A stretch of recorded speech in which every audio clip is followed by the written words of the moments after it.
नमस्कार मंडळी, आरतीच रेसिपीमध्ये आपले खूप खूप मनापासून स्वागत। तर आज आपण शेवग्याची भाजी बनवतोय। तर भाजी बनवण्यासाठी इथे मी 1 पाव शेवग्याच्या शेंगा कट करून आणि निसून घेतलेल्या आहेत, बघू शकता। तर आता या शेंगांचा आपल्याला उग्र वास काढण्यासाठी यामध्ये अर्धा चमचा मीठ टाकायचं आणि त्यानंतर शेंगा पाण्यामध्ये बुडेल इतपत आपल्याला या शेंगामध्ये गरम पाणी टाकून घ्यायचे।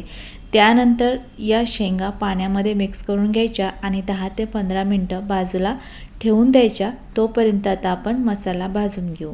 मसाला भाजण्यासाठी गॅसवर तवा ठेवला, तव्यावरती 2 चमचे तेल टाकलं।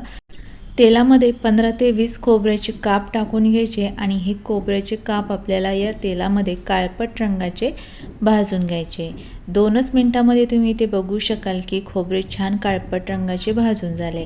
आता यामध्ये 1 चमचा धने, 1 चमचा तीळ, 1 चमचा कराळे टाकून घ्यायचे आणि सर्व मसाले परत 2 ते 3 मिनिटं भाजून घ्यायचे। 3च मिनिटांमध्ये आपले सर्व मसाले आता व्यवस्थित भाजून झाले। आता भाजलेले मसाले एका ताटामध्ये काढून घ्यायचे। त्यानंतर तव्यावरती आपल्याला 1 चमचाभर हरभऱ्याची डाळ टाकायची। हरभऱ्याची डाळ भाजण्यासाठी यामध्ये थोडंसं तेल टाकायचे आणि ही डाळ छान लालसर रंगाची भाजून घ्यायची। तर बघू शकता छान हरभऱ्याची डाळ लालसर रंगाची भाजून झाली। आता यामध्ये आपल्याला 10 ते 12 लाल मिरच्या टाकायच्या आणि 2 ते 3 मिनिटं भाजून घ्यायचे। तर या ठिकाणी आपली डाळ आणि मिरची आता भाजून झाल्या। भाजलेली डाळ मिरची ताटामध्ये काढून घ्यायची आहे। त्यानंतर तव्यावरती थोडंसं दगडफूल टाकून घ्यायचे। दगडफूल भाजण्यासाठी थोडंसं तेल टाकायचं आणि दगडफूल आपल्याला मिनिटभर भाजून घ्यायचे। 1च मिनिटामध्ये दगडफूल व्यवस्थित भाजलं जातं। भाजलेले दगडफूल ताटामध्ये काढून घ्यायचे। त्यानंतर तव्यावरती 1 मोठ्या आकाराचा कांदा उभा चिरून टाकायचा आणि कांदा भाजण्यासाठी कांद्यामध्ये थोडंसं तेल टाकायचं आणि तेलामध्ये हा कांदा आता लालसर रंगाचा भाजून घ्यायचा आहे। तर बघू शकता कांदा लालसर रंगाचा भाजून झाला। भाजलेला कांदा ताटामध्ये काढायचा आहे आणि भाजलेले सर्व मसाले थंड करून घ्यायचे। सर्व मसाले थंड झाल्यानंतर मिक्सरचं छोटं भांडं घ्यायचं। कांदा सोडून बाकीचे सर्व मसाले मिक्सरच्या भांड्यामध्ये टाकून ग्राइंड करून घ्यायचे आहे।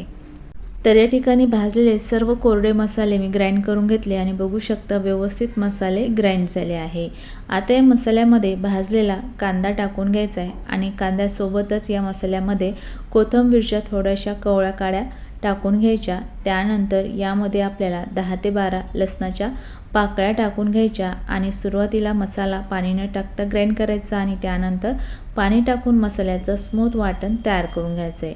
तर बघू शकता इथे मी मसाल्याचं एकदम स्मूथ असं वाटण तयार करून घेतलं आहे। आता हे वाटण आपल्याला तेलामध्ये परतून घ्यायचं आहे। त्यासाठी गॅसवर मी कढई ठेवली आणि कढईमध्ये 5 ते 6 चमचे तेल टाकून घेतले। तेलामध्ये ग्राइंड केलेलं सर्व आपलं मसाल्याचं वाटण टाकून घ्यायचं आहे। त्यानंतर हे वाटण तेलामध्ये मिक्स करून घ्यायचे आणि हाय टू लो फ्लेमवर आता हे मसाल्याचं वाटण आपल्याला 4 ते 5 मिनिटं तेलामध्ये परतून घ्यायचं आहे। तर या ठिकाणी मसाला मी 5 मिनिटं परतून घेतला आहे। आता या मसाल्यामध्ये 1 चमचा गरम मसाला आणि पाव चमचा हळद टाकायची। हळद गरम मसाला मसाल्यामध्ये मिक्स करायचा आणि परत हा मसाला 2 मिनिटं परतून घ्यायचा आहे। 2 मिनिटांनंतर तुम्ही या ठिकाणी बघू शकता एकदम मस्त असा मसाला तेलामध्ये परतून झाला आहे। आता या मसाल्यामध्ये थोडंसं पाणी टाकायचं आणि पाण्यामध्ये हा मसाला मिक्स करून घ्यायचा आहे। तर या ठिकाणी बघू शकता पाण्यामध्ये आता हा मसाला व्यवस्थित मिक्स करून झाला आहे। त्यानंतर आपल्याला गॅसची फ्लेम मिडियम करायची आणि 2 मिनिटांसाठी या कढईवरती झाकण ठेवायचं आहे। 2 मिनिटांनी कढईवरचं झाकण काढायचं आणि मसाला मिक्स करून घ्यायचा आहे। त्यानंतर आपण ज्या शेवग्याच्या शेंगा पाण्यामध्ये ठेवल्या होत्या त्या शेंगा पाण्यामधून काढून मसाल्यामध्ये टाकून घ्यायच्या। त्यानंतर भाजीच्या आकाराने यामध्ये 1 चमचाभर मीठ टाकायचं। मसाल्यामध्ये मीठ आणि शेवग्याच्या शेंगा मिक्स करून घ्यायच्या। मिक्स करून झाल्यानंतर परत आपल्याला या कढईवरती 2 मिनिटांसाठी झाकण ठेवून द्यायचं आहे। 2 मिनिटांनंतर कढईवरचं झाकण काढून घ्यायचे आणि बघू शकता मस्त मसाल्याने तेल सोडलेलं आहे। आता ही शेवग्याच्या शेंगाची भाजी मिक्स करून घ्यायची आणि त्यानंतर या भाजीमध्ये आपल्याला ग्रेव्हीसाठी पाणी टाकायचं आहे। तर इथे आपल्याला थंड पाण्याचा वापर नाही करायचा, थोडंसं कोमट पाण्याचा वापर करायचा आहे आणि तुम्हाला या भाजीतील ग्रेव्ही जेवढी घट्ट किंवा पातळ हवी आहे त्या पद्धतीने तुम्ही पाण्याचं प्रमाण कमी जास्त करू शकता। इथे थोडीशी ग्रेव्ही मला घट्ट वाटत आहे, त्यामुळे मी अजून परत थोडंसं या भाजीमध्ये पाणी टाकून घेत आहे। तर या भाजीमध्ये मी पूर्ण 1 ग्लास पाणी वापरलेलं आहे। तर बघू शकता भाजीची ग्रेव्ही खूप पातळ नाही आणि खूप घट्ट नाही, अशी मीडियम थिकनेसची मी ठेवली आहे। त्यानंतर कढईवरती झाकण ठेवायचं आणि भाजी 5 मिनिटं शिजवून घ्यायची आहे। 5 मिनिटानंतर कढईवरचं झाकण काढून घ्यायचं आणि बघू शकता भाजीच्या वरती मस्त तर्री आली आहे। भाजीला रंगही खूप छान आलाय आणि इथे तुम्ही ग्रेव्ही बघू शकता, खूप पातळ नाही आणि खूप घट्टही नाही, मीडियम थिकनेसची ग्रेव्ही तयार झालेली आहे। एकदम मस्त अशी ग्रेव्ही तयार झाली। त्यानंतर आता आपल्या शेवग्याच्या शेंगा शिजलेल्या आहे की नाही ते बघायचे। तर बघू शकता हाताने शेवग्याची शेंग दाबताच सॉफ्ट झाली आहे, म्हणजे आपल्या शेवग्याच्या शेंगा व्यवस्थित शिजलेल्या आहे।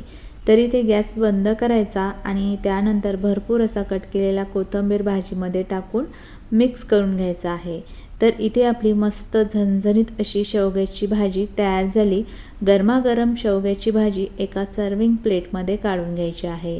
तर बघू शकता खूप मस्त अशी आपली शेवग्याच्या शेंगाची भाजी तयार झाली आहे। ही भाजी तुम्ही पोळीसोबत भाकरीसोबत खाऊ शकता, खूप छान लागते। तर माझ्या पद्धतीने अशी शेवग्याची भाजी नक्की करून बघा, तुम्हाला खूप आवडेल। आणि तुम्हाला रेसिपी आवडली असेल तर रेसिपीला लाईक करा आणि तुम्ही अजूनही माझ्या चॅनलला सबस्क्राईब केलं नसेल तर प्लीज सबस्क्राईब करा। परत भेटूयात पुढच्या व्हिडिओमध्ये, तोपर्यंत बाय बाय।